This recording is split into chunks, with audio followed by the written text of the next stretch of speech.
Welcome.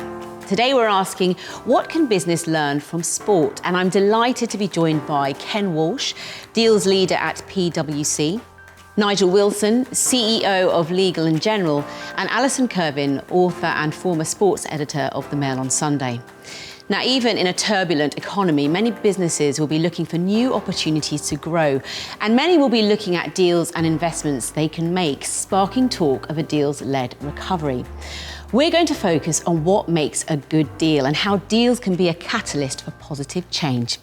Now, Alison, I'm going to start with you because we're trying to learn about what business can take away from sports deals, specifically transfers. So what makes a great deal in the transfer market? It's a very complicated thing, the transfer market, and quite an odd thing. It'd be interesting to see the extent to which there's resonance in business. So obviously the good deals that are done are when the manager has taken time to think what he needs in his team and gone to find a player working in a similar team that he can move over. But 9 times out of 10, it's just buy Ronaldo, buy this player. And I don't think it's a very good example of how to do deals. Lots of pressures and so many voices wanting different things, isn't it? You don't always have to spend the most money to get the best team. You might spend a lot of money to get a great player, but that doesn't, if he's a great player in a cohesive team and you move him into a team where he doesn't have relationships, he won't be such a great player. So sometimes it's a much more complicated thing. Well, Alison's just been talking about those short-term pressures that clubs face. Is that something that businesses have suffered from? Yeah, I think actually there's a lot that resonates in what Alison just said. When I look at deals and transactions, if it's a corporate merger, if you just look at historical financial performance, well, is that an indication of future success? And actually, if you're doing a transaction, look at the culture of the organization you're joining or you're merging with. Look at the people engagement of their employees. How well connected are they with the purpose of the corporate they're employed by? And what's the customer satisfaction like? What's their innovation pipeline? Because actually those are the indicators of future success. It's a bit like looking at the player's on-field performance. Actually, to your point, Alison, how well does he fit culturally with the team he's joining?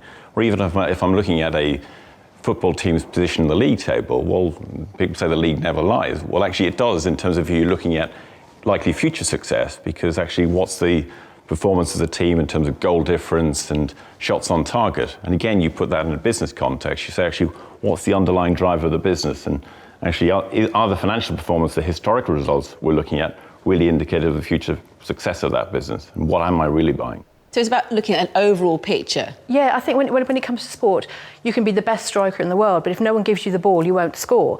So you're a striker in a team who's never scoring, so no one wants to buy you. So your value in the market is reduced, but it's because of the team you're playing with. And you have to take a further look into the whole culture and system they've got set up there. Whereas if you have a player who's not a very good striker, but is given the ball constantly, then of course they're going to score more goals. So it's not the individual, it's a team sport. And you have to look at the whole team, and I suggest that's probably the same thing. Well, Nigel, you are CEO of Legal & General, so I guess you're like a manager in a sense, isn't it? So for you, what makes a bad deal? Many of the issues that have been raised so far are tremendously important for deals. Culture, we put right at the top, because actually what we want is a cohesive team. And we have an opportunity to blend lots of internal people with lots of external people. And we can move people around internally, moving from one team to another team to constantly strengthen the overall teams. So we're looking at a very, very big picture around this. But first is the culture. Will this group fit with our organizations? Because we want to be a trusted brand. To be a trusted brand, you have to have the same values, beliefs, and behaviors, because that's what builds great teamwork. And if we're not getting great teamwork, we won't deliver the right financial results over the long term. So we're thinking 5, 10, 20, even 30 years at times of different types of transactions. Like in sport, where it's often a very short-term solution. And bad deals in sport are the same as bad deals in business, short-term solutions. And people go crazy for short-term solutions at times. So if we're saying that revenue and success sometimes can steer people away from that long-term vision, how can the financials then be looked at differently by a business? Nigel touched on it, actually. It's about shifting from financials to value in a broader sense, and actually just focusing on short-term financial return, which actually you would argue the listed sector has a challenge, because there's analysts constantly looking at what's the quarterly results or what's the annual results. And actually you want business, in Nigel's term, to focus on value, delivering value over a 5, 10, 15, 20-year horizon. And actually, I think one of the things that's really shifted in the last 12 months as a consequence of the pandemic is business stepping back and saying, actually, we have an obligation to the society we live in. And actually that then fosters medium-term value creation for us as a corporation, rather than just focusing on the short-term outcome. So whether it's ESG, net zero, climate change, actually business now recognise, and that's shifted in the last 12 months, that to deliver value for their own business, as well as for wider society, they need to focus on that alongside a short-term financial return. And is there evidence that this works better for businesses?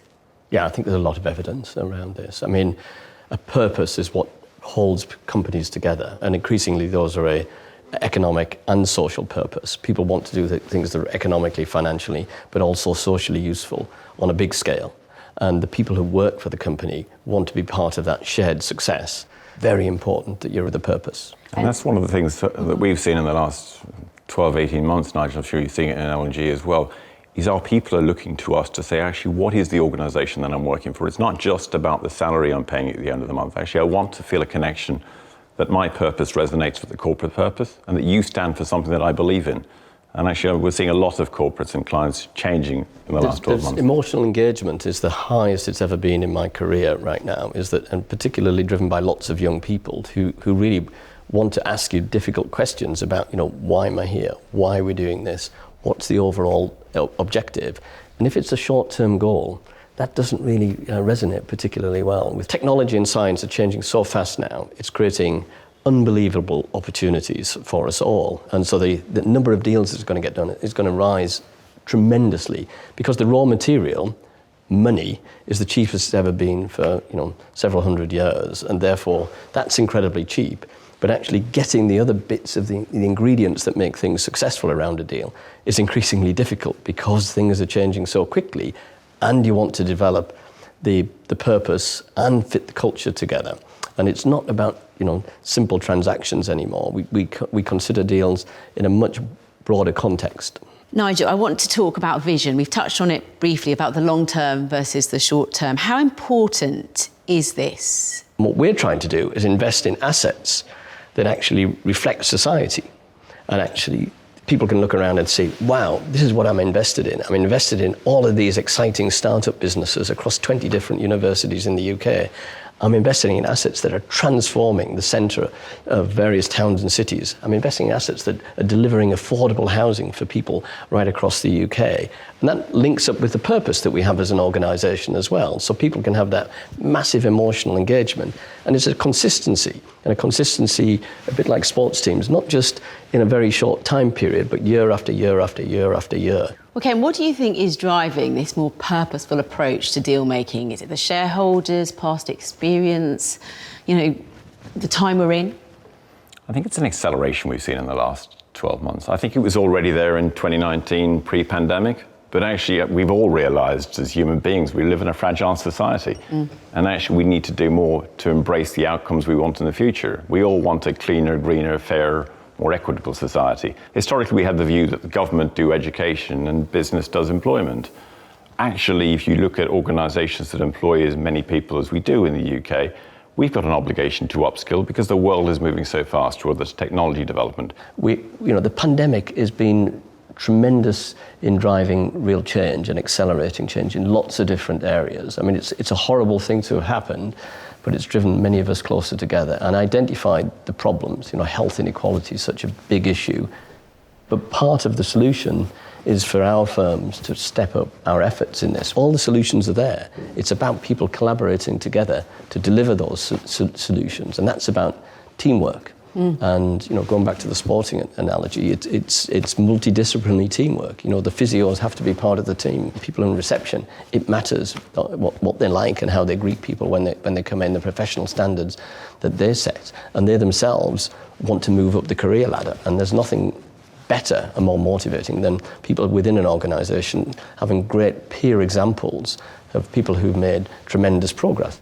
I think collaboration is such a pertinent word, especially in sport, because we've seen how managers, the shareholders, they have to start listening to the fans, because fans now can galvanise. They've got social media. They can put their opinions out there. And if you don't listen, they'll let you know. Not having fans at matches has really made people realise how important fans are, and how much it impacts on the game when you don't have the fans there. It's been wonderful to watch fans coming back and to feel the atmosphere and to feel the lift you get when you watch live sport with fans there.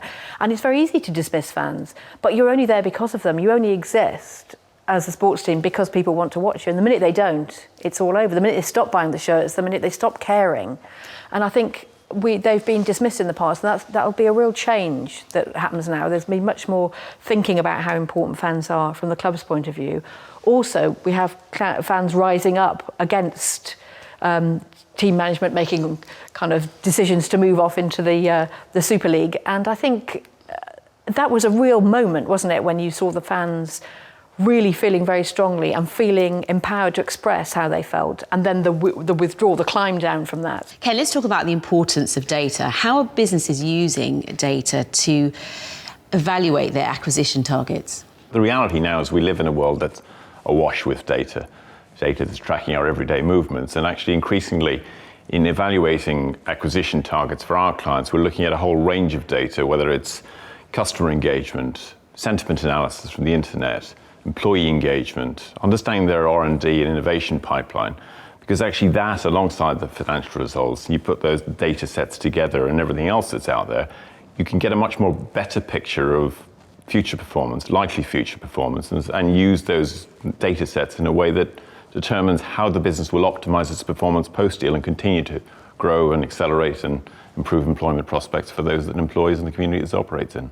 And what do you think, Nigel? You know, are they vital? You know, do you look at them in your business? No, absolutely. You know, NPS scores, employee engagement scores sit right at the heart of the business because they're reflecting things that really matter to us as a firm. And, you know, financial performance is just a part of it. Definitely the others feed into the financial performance. And so totally agree with what Ken said. Now, Nigel, I'm going to come to you for the last thought. Will business remain committed to this more purposeful approach, even if there's, you know, changes in the economy?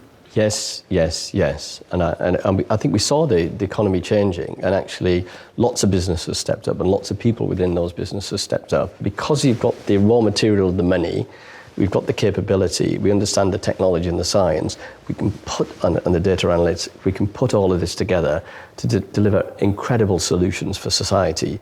And we as business leaders want to do that. And our people want us to do it. And there's a real societal need for doing that. Well, this has been a fascinating discussion. And I'd like to thank our guests for sharing their insights. And I hope you found this as interesting as I have.